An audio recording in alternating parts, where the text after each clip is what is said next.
So, My Hero Academia has come to an end, and I've been feeling depressed the whole week because of it.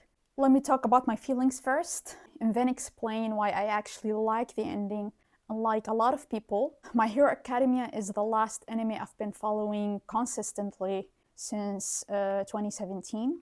Over the last 8 years, I've been through many traumatic experiences that changed me deeply. When I look back at the 20 years old girl who had just started watching this new anime everyone was talking about, an anime that seemed to have a great potential to be one of the greatest of all time, I see a very different person from who I am now.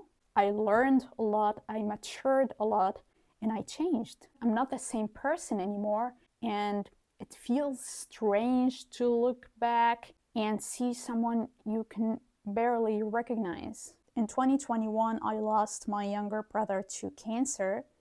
He was my best friend. We used to watch anime together, and after he passed away, I couldn't watch anime without him. I stayed away from anime for about a year and a half. My Hero Academia was actually the anime that brought me back, so I owe it this. My Hero Academia reminded me back then that I should carry on my brother's wish to live for the things I love and to move forward, to keep searching and thriving to become the best version of myself. And it doesn't sound silly to anyone who watches shonen anime to say that this anime, My Hero Academia, taught me how to understand my pain and how to live with it. I cried when I watched Deku turn into a 25-year-old adult looking much more mature because my brother is supposed to be a 25 years old young man now. He should have graduated from medical school by this year and become a doctor. He didn't get to see the ending of this story, and I wish he was here so I could tell him, "You are my hero." Anyway, I was overwhelmed with emotions seeing that part of my life officially come to an end. I am very proud of who I have become, and I'm grateful for this story for being a place I could run to during my darkest days. So, let's talk about the ending. A lot of people didn't like how the story ended. In my opinion, the ending is almost perfect. The only downside is that it feels rushed. You can clearly feel that Horikoshi sensei skipped some details he could have expanded or shed more light on. I understand why this happened. I followed Attack on Titan manga for years before eventually Isayama sensei admitted that he felt burned out and therefore he wanted to finish the story. The same thing happened there. The ending of Attack on Titan felt rushed, and a lot of important points were left unexplained. Years later, Isayama sensei said he wished he could change parts of the ending, but it was already too late. With My Hero Academia, we know as fans that Horikoshi sensei got sick in 2023 because of the intense workload. He stopped drawing the manga for months, and when he returned, he openly said that My Hero Academia drained him physically and he would need a lot of rest after finishing the story. Being a mangaka is considered one of the hardest jobs, especially when you're publishing weekly in a major magazine. Business and money, unfortunately, affect productivity, and I'm sure they even influence storytelling. Many mangaka are afraid to kill certain characters or to make controversial choices because of fan backlash, which directly can affect sales. At the end of the day, manga is also a business, and we can't fully imagine all the pressures that influence a creator's work. We've seen this with Togashi, who stopped for years. As a My Hero Academia fan, I personally prefer getting an ending rather than being left hanging for years not knowing if the story will ever return. Horikoshi sensei was tired and he decided to finish the story, and I respect his decision. Aside from being slightly rushed, the ending is perfect for me. A lot of people were angry that Deku became quirkless again and ended up as a teacher at UA, calling him a loser again. Ironically, these are the same people who used to call Deku a crybaby and only started to like him in the final season. And by the way, they are the same people who watch shonen anime only and purely for the fights. And honestly, I feel sorry, very sorry for them.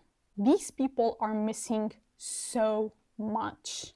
The entire story was designed to tell the story of a quirkless hero, that you can make a difference in the world even if you don't possess power as society defines it. In My Hero Academia, that power is quirks. Making Deku a hero again without a quirk reinforces the core message of the series.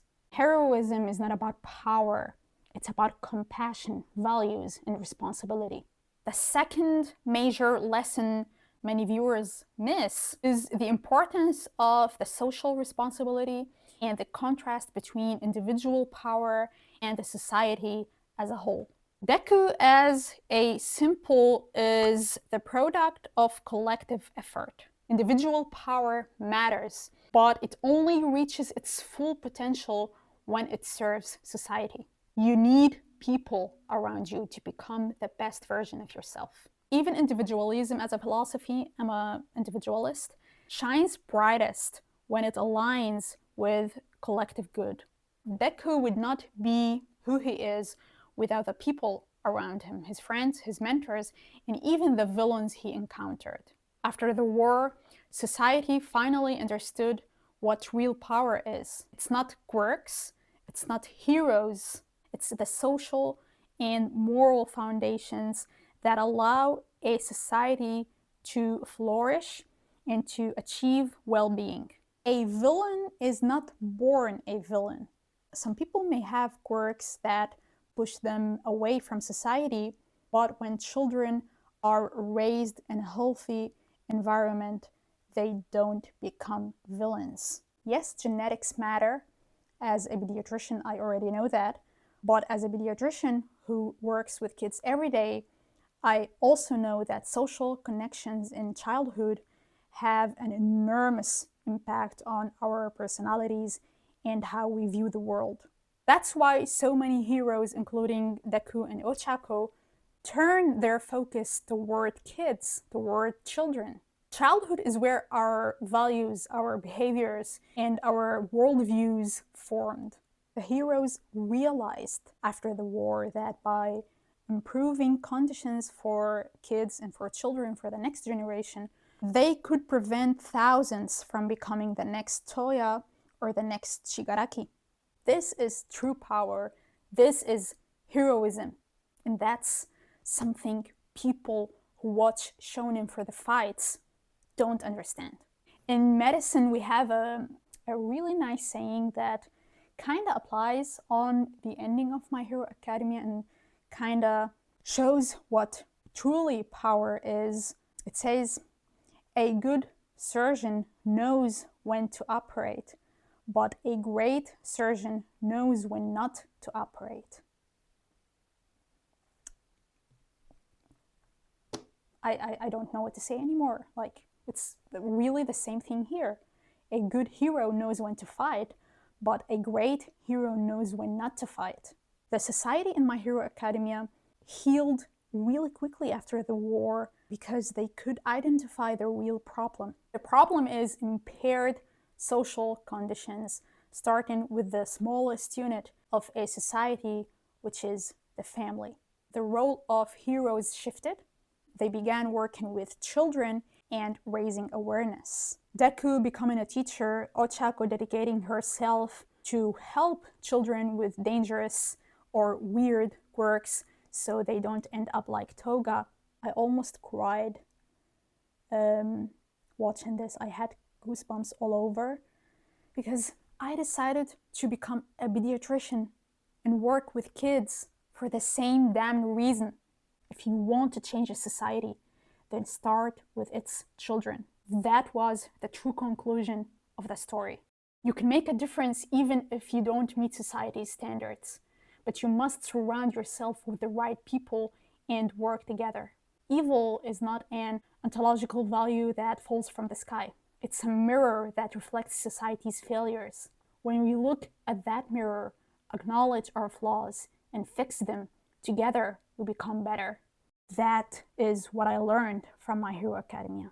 Honestly, this is one of the best endings I've ever seen in a shonen anime. I couldn't ask for more. The philosophical lessons I learned from this anime will stay with me for the rest of my life. I truly feel sorry for people who watch shonen only for the good fights, because shonen has proven itself to be one of the most powerful tools for teaching philosophy. Thank you, Horikoshi Sensei, for these incredible lessons and amazing characters. I learned from the villains as much as I learned from the heroes. My Hero Academia will always be one of the greatest stories about heroism. Will we see more? Horikoshi Sensei may take a well-deserved break.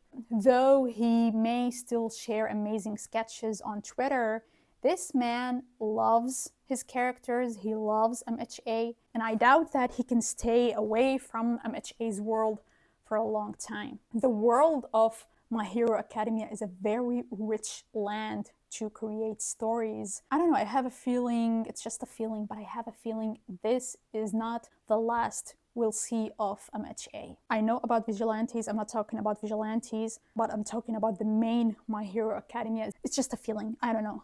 I'm very excited about the OVA that will cover the last chapter, the last extra chapter of the manga, chapter 431. I still feel that My Hero Academia has not officially ended because there is still one extra chapter to cover. We're not done yet until chapter 431 is officially included in the anime, and that's it. I am deeply grateful that I got to follow this amazing journey, and I will always say, go beyond plus ultra.